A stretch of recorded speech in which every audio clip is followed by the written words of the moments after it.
Baiklah, saat ini kita akan mencoba membahas beberapa contoh soal yang berhubungan dengan satuan fisik dan satuan kimia untuk konsentrasi.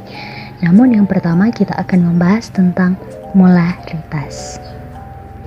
Seperti yang kita tahu atau mungkin kita pernah dengar sebelumnya, bahwa rumus molaritas adalah M sama dengan N per V, di mana N adalah mol suatu larutan dan V adalah volume larutan dalam liter.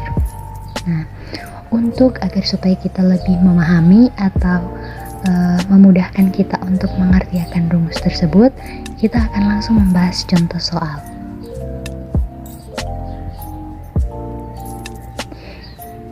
Dalam contoh soal dikatakan hitunglah kemolaran larutan NaOH tersebut.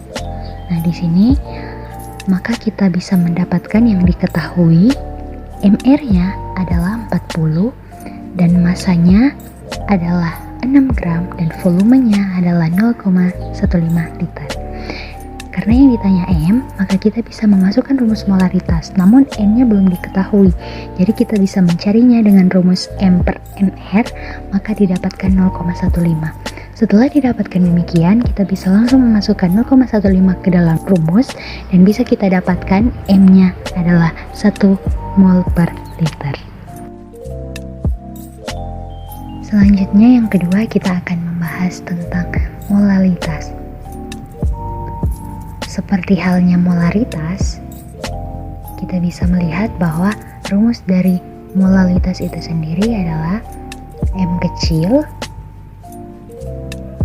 sama dengan N per P, di mana N itu adalah mol zat terlarut dan P adalah massa pelarut. Nah, saat ini juga kita akan membahas contoh soal agar supaya memudahkan kita untuk menggunakan rumus molalitas itu sendiri. Nah, dari contoh soal itu kita dapatkan yang diketahui massa NaOH itu adalah 8 gram, MR-nya 40, dan massa air adalah 0,25 kg.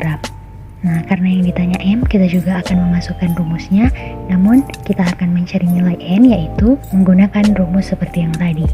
Nah, dan kita mendapatkan hasil dari N adalah 0,2 mol, sehingga kita masukkan angkanya ke dalam rumus, dan kita dapatkan nilai dari M adalah 0,8 mol. Selanjutnya yang ketiga, kita juga akan membahas contoh soal tentang fraksi mol. Rumus dari fraksi mol itu sendiri adalah XB sama dengan NB per Na tambah NB. Contoh soalnya, hitunglah nilai fraksi mol etanol dalam larutan etanol 46% massa.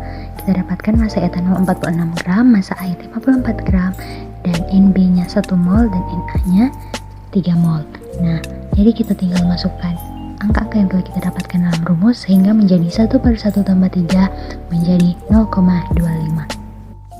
Nah, selanjutnya kita akan membahas tentang persen volume. Biasa disingkat dengan persen P per V.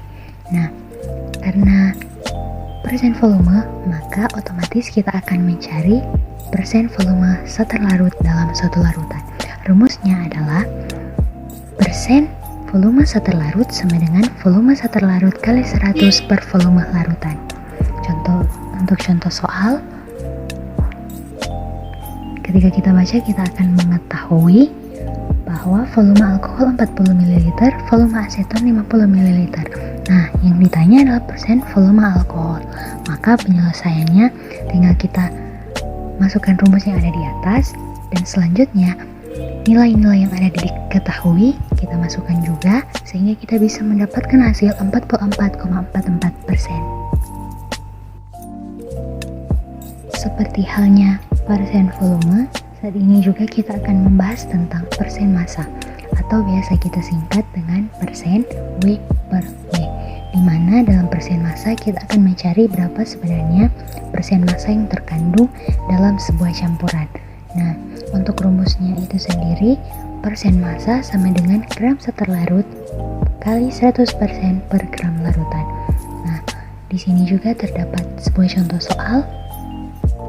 Dalam contoh soal diketahuinya adalah massa gula atau C12H20O11 adalah 25 gram dan massa air H2O adalah 100 gram. Nah, di sini kita masukkan rumus dan setelah itu kita bisa masukkan apa yang diketahui dan kita jumlahkan, maka kita mendapatkan persen massa adalah 20%. Nah, selanjutnya yang akan kita bahas adalah ppm atau parts per million dan ppb atau parts per billion. Yang pertama adalah ppm. Rumus dari ppm adalah berat seterlarut kali 10 pangkat 6 per berat larutan. Yang kedua ppb, rumusnya berat seterlarut kali 10 pangkat 9 per berat larutan. Untuk lebih memahaminya, kita akan membahas contoh soal. Nah, yang di contoh soal ini disuruh kita akan menghitung ppm dan ppb. Yang diketahuinya adalah kadar HgCl2 adalah 65%. Selanjutnya kita akan menghitung yang A, ppm. Kita akan masukkan rumusnya. Kemudian kita akan masukkan angka-angka yang diketahui. Setelah itu kita kalikan dan mendapatkan hasil 6,5 kali 10 pangkat 5 atau 650.000 ppm. Selanjutnya yang B, kita akan membahas tentang ppb. Kita juga masukkan rumusnya, kemudian angka-angka yang diketahui sehingga kita bisa mendapatkan 6,5 kali 10 pangkat 8 atau 6.500 miliar ppb.